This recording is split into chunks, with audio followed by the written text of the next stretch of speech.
Well, good day. We are doing our Bible reading from the book of Joshua, the 11th chapter. And it came to pass when Jabin, king of Hazor, had heard those things that he sent to Jobab, king of Madon, and to the king of Shimron, and to the king of Aksaph, and to the kings that were on the north of the mountains and of the plains south of Kinneroth, and in the valley, and in the borders of Dor on the west, and to the Canaanite on the east and on the west, and to the Amorite and the Hittite and the Perizzite and the Jebusite in the mountains, and to the Hivite under Hermon in the land of Mizpah. And they went out, they and all their hosts with them, much people, even as the sand that is upon the seashore, in multitude, with horses and chariots, very many. And when all these kings were met together, they came and pitched together at the waters of Merom to fight against Israel. And the Lord said unto Joshua, Be not afraid because of them, for tomorrow about this time will I deliver them up all slain before Israel. Thou shalt hock their horses and burn their chariots with fire.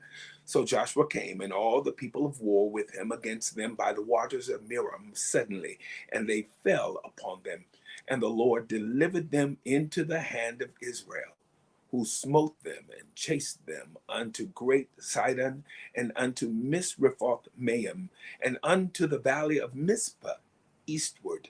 And they smote them until they left them none remaining. And Joshua did unto them as the Lord bade him. He hocked their horses and burnt their chariots with fire. And Joshua at that time turned back and took Hazor and smote the king thereof with the sword. For Hazor before time was the head of all those kingdoms. And they smote all the souls that were therein and with the edge of the sword, utterly destroying them. There was not any left to breathe. And he burnt Hazor with fire.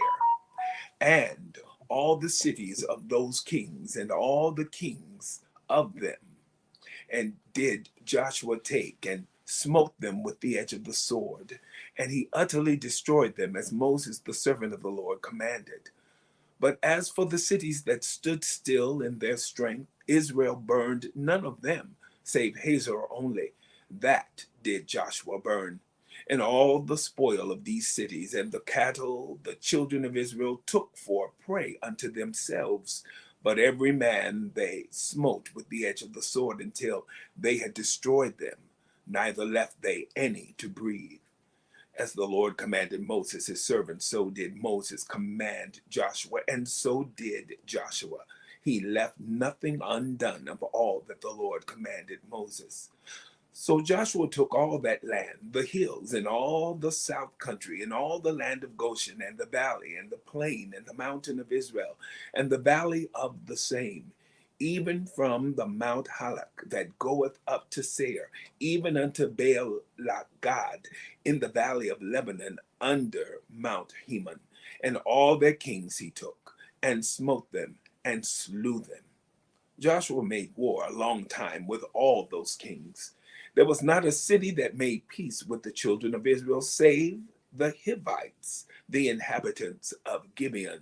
All other they took in battle. For it was of the Lord to harden their hearts, that they should come against Israel in battle, that he might destroy them utterly, and that they might have no favor, but they, that he might destroy them, as the Lord commanded Moses. And at that time came Joshua and cut off the Anakims from the mountains, from Hebron, from Debir, from Anab, and from all the mountains of Judah, and from all the mountains of Israel. Joshua destroyed them utterly with their cities. There was none of the Anakims left in the land of the children of Israel. Only in Gaza, in Gath, and in Ashdod there remained. So Joshua took the whole land according to all that the Lord said unto Moses.